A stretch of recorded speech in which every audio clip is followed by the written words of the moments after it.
생명인 감사를 선택하라 라는 제목으로 은혜를 나누고자 합니다. 행복은 하나님이 우리가 이 땅에 살 때 행복하게 살기를 원합니다.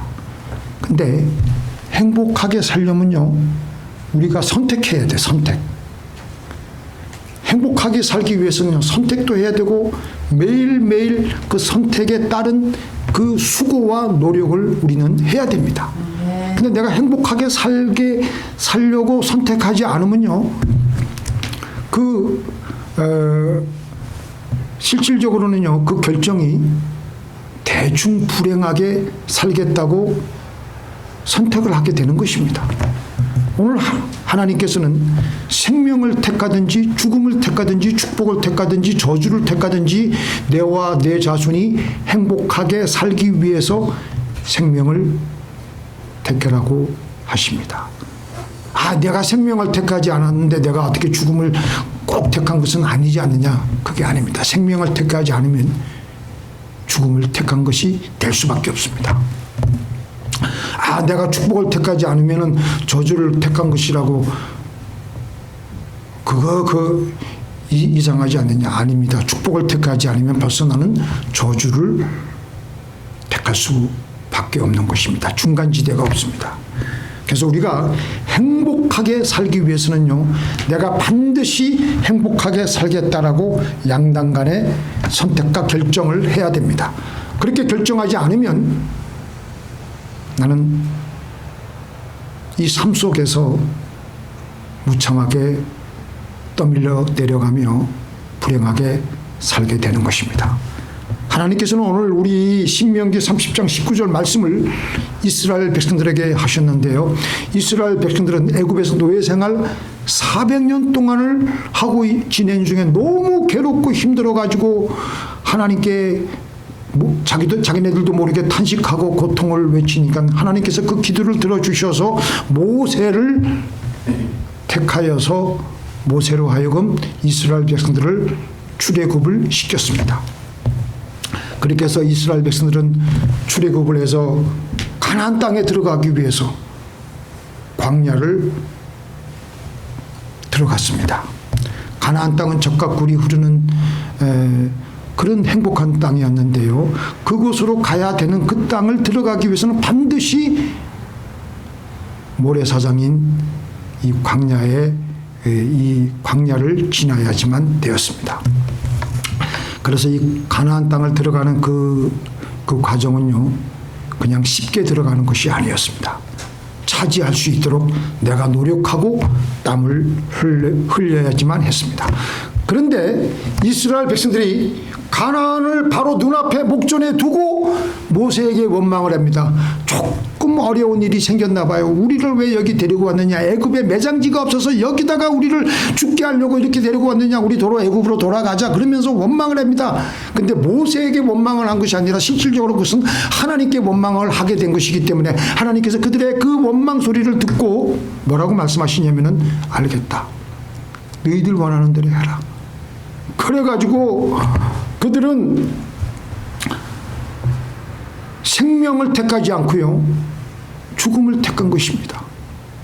그들은 축복을 택하지 않고 저주를 택한 것이었습니다. 왜 우리를 애굽에서 이렇게 데리고 왔냐고.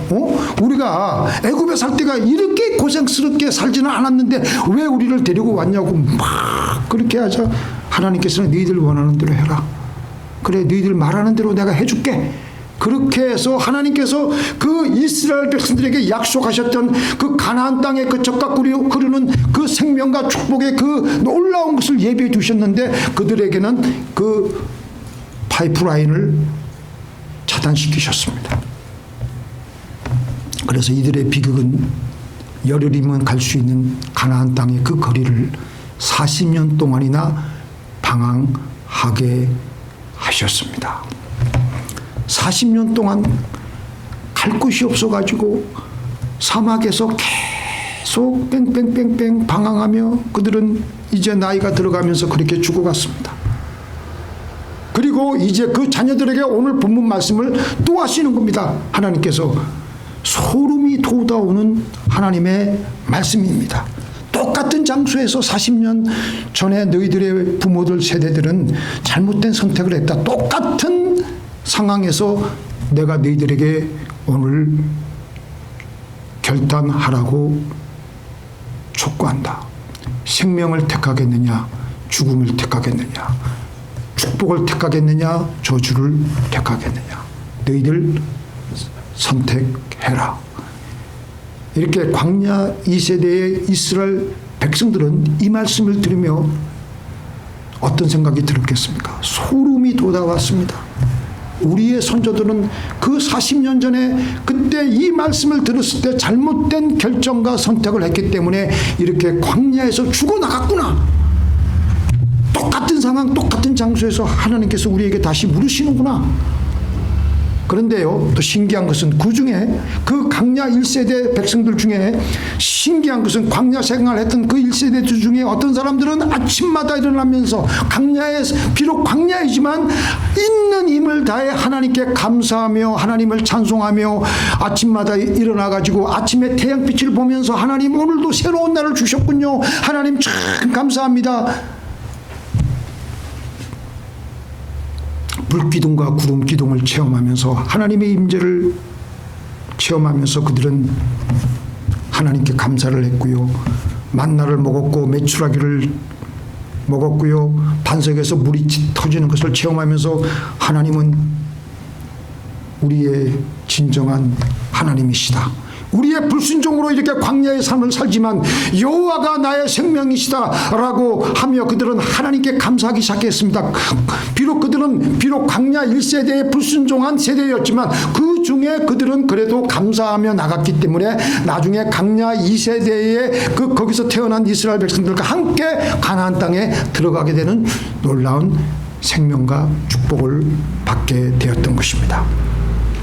1874년부터 1877년까지 3년에 걸친 극심한 가뭄으로 미국 동부에 있는 미네소타주는 그야말로 죽음의 땅으로 완전히 변화가 되었습니다.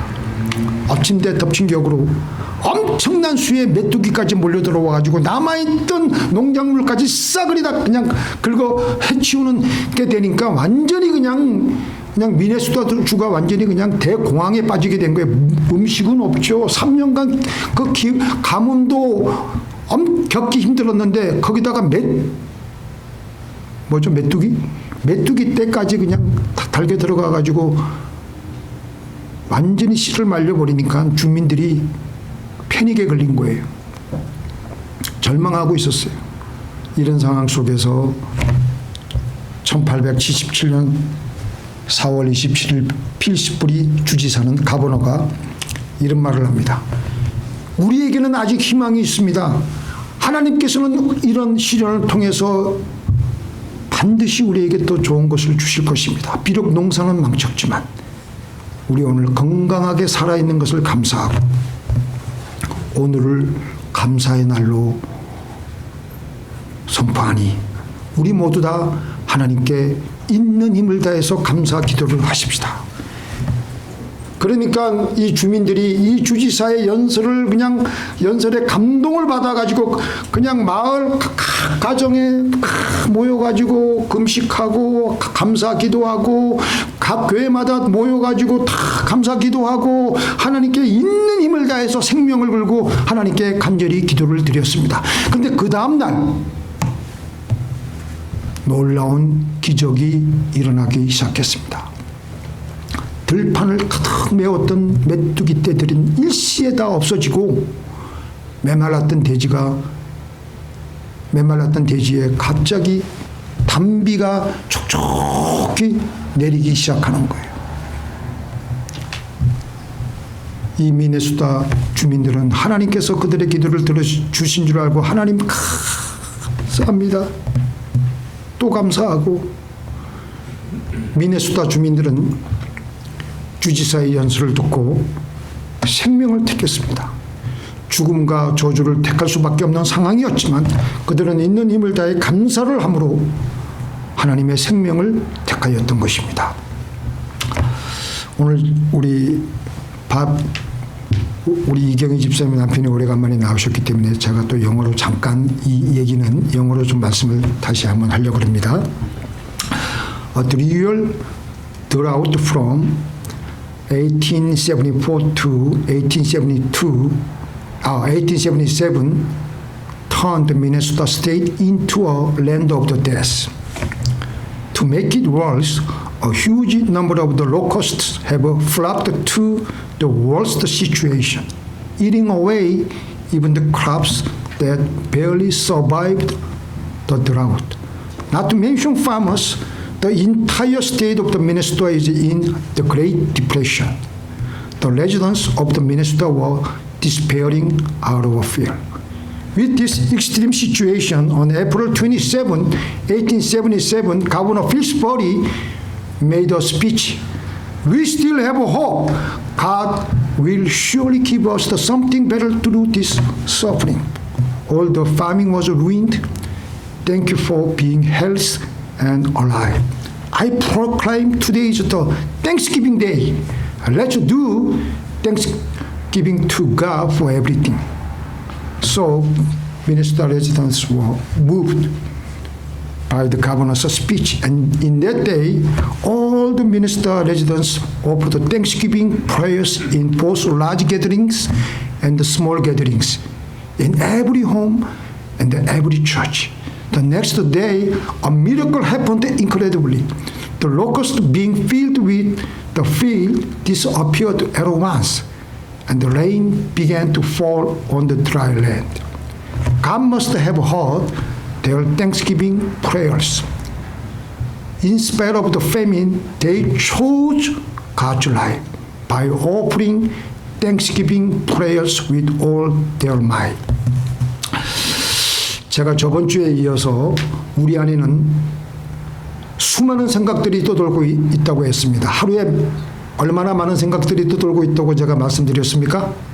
5만 가지. 5만 가지. 그 중에는요, 생명의 생각이 있고, 죽음의 생각이 있고, 축복의 생각이 있고, 저주의 생각이 있습니다. 우리는 그 중에서 어느 것이든 선택을 할 수가 있습니다. 이게 굉장히 중요한 거예요. 왜냐하면 우리는 입력된 대로 움직이는 영혼 없는 로봇이 아니기 때문입니다. 우리는 하나님의 형상대로 지음받은 자유의지를 받은 하나의 인격체로 지음받았기 때문입니다. 그래서 우리는 행복과 불행을 선택할 수가 있습니다. 선택할 수 있도록 자유의지를 하나님께서 우리에게 주신 것은 피조물인 우리에게 할 수 있는 가장 최상의 인격적인 대접이 되는 것입니다. 믿습니까? 그래서 로마서 7장 22절 다시 한번 보겠습니다. 내 속사람으로는 하나님의 법을 즐거워하되 내 지체 속에서 한 다른 법이 내 마음의 법과 싸워 내 지체 속에 있는 죄의 법 아래로 나를 사로잡아오는 것을 보는도다. 오라 나는 공고한 사람이로다. 이 사망의 몸에서 누가 나를 건져내랴. 바울 안에 이렇게 생명과 사망의 생각이 동시에 놓여 있는 것을 보고 죽을 만큼 괴로워하고 있는 거예요. 근데 사도 바울은요, 사도 바울이 위대한 것은 사도 바울은 거기서 망설이지 않고 바로 선택했습니다. 하나님 당신을 선택하겠습니다. 하나님 생명을 택하겠습니다. 그래서 그는 하나님께 감사하기 시작했습니다. 25절 같이 읽겠습니다. 시작. 우리 주 예수 그리스도로 말미암아 하나님께 감사하리로다. 그런즉 내 자신이 하나님의 법을 육신으로는 죄의 법을 섬기노라. 내 마음속에는 하나님의 생각도 있고 죄의 생각도 있지만 나는 하나님께 무조건 감사하겠다. 그때부터 하나님의 놀라운 생명의 생각들이 걷잡을 수 없이 흘러들어오는 거예요. 그러므로 이제 우리 예수 그리스도 안에 있는 자에게는 결코 정죄함이 없나니 이는 그리스도 예수 안에 있는 생명의 성령의 법이 죄와 사망의 법에서 너를 해방하였습니다. 하나님은 예수를 믿는 우리에게 결코 정죄를 하지 않으신다는 절대 긍정적인 하나님의 생각이 마구마구 우리의 영혼 속에 흘러 들어오는 거예요. 절대 희망의 생각이 자꾸 들어오는 거예요. 생명의 성령의 법인 하나님의 생각이 죄와 사망의 법을 뛰어넘는 놀라운 생각들이 흘러 들어오는 겁니다. 하나님께 감사하니까, 감사가 이게 시작점이에요. 시작점. 감사를 계속하면 할수록 하나님의 생각이 우리 안에 계속해서 몰려 들어오는 겁니다. 어떤 주인이 먼 여행을 가면서 종들을 불러서 한 사람에게는 5달란트, 또 한 사람에게는 몇 달란트? 2달란트, 또 한 사람에게는 몇 달란트? 1달란트를 줬습니다. 그래서 이 주인이 여행을 다 끝내고 돌아와서 보니까 5달란트 맡은 사람과 2달란트 맡은 사람은 기쁨으로 자기에게 와가지고 회개 보고를 하는데, 저는 주인께서 주신 5달란트를 가지고 열심히 활용하고 감사한 마음으로 그것을 잘 했더니 이게 지금은 10달란트가 되었습니다. 그래, 또 수고했다. 착하고 충성된 종아, 내가 적은 일에 충성하였으니 내 주인의 즐거움에 참여를 하여라. 또 두 번째 2달란트 맡았던 사람도 똑같은 얘기를 하는 거예요. 저도 이 2달란트를 가지고 감사해가지고 그것을 가지고 열심히 수고하고 노력을 했더니 이게 4달란트가 되었습니다. 그래서 이 주인에게 이걸 이렇게 내놓습니다. 똑같은 얘기를 했습니다. 착하고 충성된 종아, 내가 적은 일에 충성했으니 내 주인의 즐거움에 참여하라. 그런데 마지막이 문제였어요. 1달란트 받은 사람은 입술이 삐죽하게 나와가지고 1달란트를 수건에 싼 채로 펼쳐놓고, 주인께서 저에게 1달란트를 1달란트 밖에 안 주셨기 때문에 저는 땅에 파묻었다가 그대로 파헤쳐고 왔으니 그냥 받으십시오. 아주 그냥 불평과 불만이 가득 찼어요. 그 주인이 그걸 보고 한심해가지고 화를 내면서 차라리 1달란트를 은행에 맡겨서라도, 요새 은행 이자가 얼마입니까? 1년 이자가 얼마예요? 4%, 5%, 6% 되잖아요. 막 그죠? 그 이스라엘에서 국채를 발견했는데 거기는 7%까지 올라갔더라고요. 자관, 이 은행에 맡겨놔 가지고 이자라도 받게 할 것이지, 이 게으르고 악한 종아, 밖에 나가서 이를 갈고 슬퍼하라. 그리고 그 1달란트를 뺏어 가지고 5달란트, 지금 10달란트 가지고 있는 사람에게 딱 줬어요. 여기서 중요한 게 나옵니다. 주님께서 있는 자에게는 더 주고 없는 자에게는 있는 것까지 뺏어가지고 빼앗겠다고 말씀하셨어요. 우리에게 주어진 것이 많든 적든 감사하면서 그것을 가지고 활용을 하면은 하나님께서는 기뻐하십니다. 감동을 받으시고, 그리고 더 큰 것으로 맡기십니다. 믿습니까? 바로 그것은 생명과 축복을 택해 일이기 때문입니다. 그런데 자기는 가진 것이 없다고 생각해서 늘 투덜대고 불평을 하면서 그것은 결국은 사망과 저주를 택한 것이 되므로 그는 가지고 있던 것마저 다 뺏기는 거예요. 물론 1달란트 받았기 때문에 다른 사람하고 비교하니까 합리적으로 불평을 할 만한 이유가 있었겠지만, 그러나 그는 더욱더 힘을 내어서 자기에게 있는 것을 가지고 하나님께 감사하며 나갔으면 얼마나 좋았을까요? 노만 빈센트 필 목사님의 사무실에 하루에는 어떤 사람이 필 목사님하고 꼭 신앙상담을 하겠다고 요청을 해서 허락을 해가지고 그 사람이 찾아왔습니다. 머리는 다 흥그러져 있고 구두는 구겨 신어가지고 축이 반쯤 접혀져 있고 넥타이는 완전히 그냥 거꾸로 그냥 이렇게 그냥 삐쩍하게 말라져 있고 옷도 후리부리하게 있고 눈은 개슴츠레 떠가지고 그러고 그래도 왔어요. 수염도 깎지 않고 눈은 퉁퉁 부었고 그렇게 들어와가지고 필 목사님 앞에 앉아서 한다는 얘기가, 목사님, 저는 아무것도 없습니다. 빈털털입니다.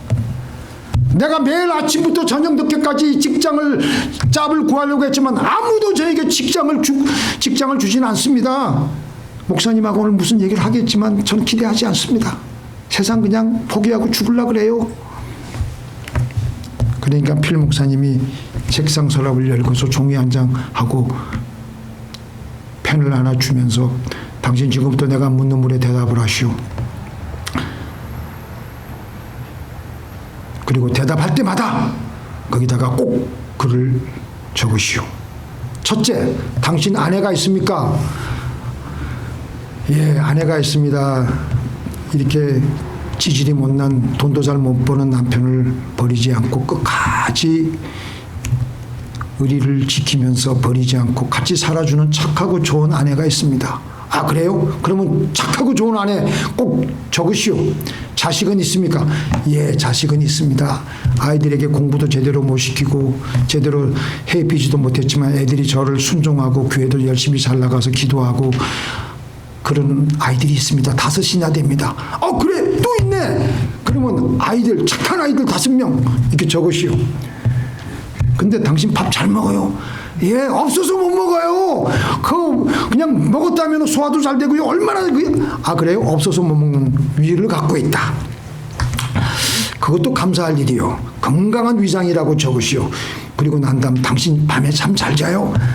예, 누웠다면 그냥 저는 코 골고 잠 그냥 바로 숙면에 빠집니다. 그래요? 잠 못 자는 사람들이 얼마나 많은지 잠 잘 잔다고 적으시오. 그 다음 당신 친구가 있습니까? 예, 지금 이렇게 어려울 때 몇몇은 떠났지만 그래도 나하고 그래도 다정하게 내 속마음을 내어서 얘기할 만한 친구들은 몇이 있습니다. 그래? 그럼 그런 친구들이 있다고 이렇게 적으시오. 당신 그래도 전반적으로 건강하십니까? 이렇게 건강하지 않습니까? 그러면 건강하다고 적으시오. 자, 지금까지 내가 당신 지금까지 적은 것 한번 소리내어서 한번 읽어보시겠어요? 예, 읽어보지요. 착한 아내가 있다. 또 뭐가 있어요? 자식이요. 착한 자식들이 5이나 있다. 밥 잘 먹는다. 잠 잘 잔다. 또 건강하다. 또 친구들이 있다. 아니, 당신 들어올 때 아무것도 없다고 했는데 지금 보니까 굉장히 많이 갖고 있는데 왜 당신은 아무것도 없다고 말해? 이 많은 것을 가졌으면 큰 부자고 얼마나 당신 이 세상에서 똥똥거리고 살만한데 감사거리가 이렇게 많은데 뭘 없다고 불평을 하는 거요? 그러니까 이 사람이 가만히 보니까 머리를 걸쩍걸쩍 하더니만 그러게요, 내가 이렇게 또 이렇게 이런 것도 있는 줄은 몰랐네요. 당신이 이제부터 당신에게 가지고 있는 것을 먼저 감사하기 시작하시오. 당신이 가지고 있다고 생각할 때 다른 사람들이 당신에게 직장 주지, 당신이 없다고 생각하면 누가 당신에게 직장을 주겠느냐? 하나님께서는 있는 자에게는 더 주고 없는 자에게는 있는 것까지 더 빼앗아 버리겠다고 말씀하지 않았소? 당신이 없다고 생각하면 하나님도 당신에게 아무것도 안 줘. 당신이 있다고 생각하고 감사하기 시작하면 하나님은 당신에게 넘치도록 부어주실 것이요.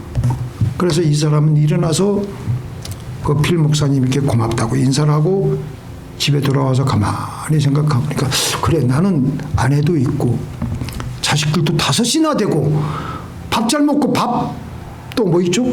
잠 잘 자고 건강하고 친구들도 있고 내가 이만하면 괜찮네.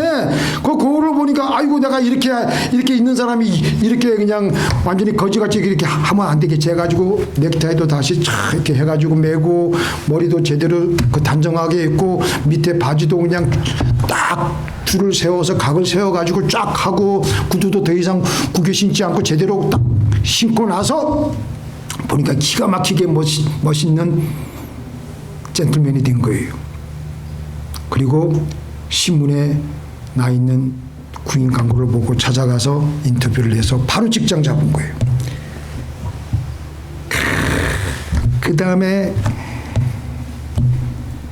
너무나도 감사해가지고 노만 빈센트 빌 목사님에게 전화를 해서 박사님하고 인터뷰를 하고 난 다음에 제 인생이 바뀌었습니다. 내가 있는 줄 알고 난 다음부터 거지 같은 치장을 다 바꾸고 있는 사람처럼 몸을 꾸미고 그 다음에 있는 사람으로 생각하고 말하니까 내 자신이 바뀌었습니다. 그 다음에 직장을 구하니까 금방 직장이 그냥 다큐다 그냥 구해져 가지고 내가 이렇게 축복을 받았습니다. 감사를 하니까, 생명을 택하니까 하나님의 생각이 흘러 들어오게 되고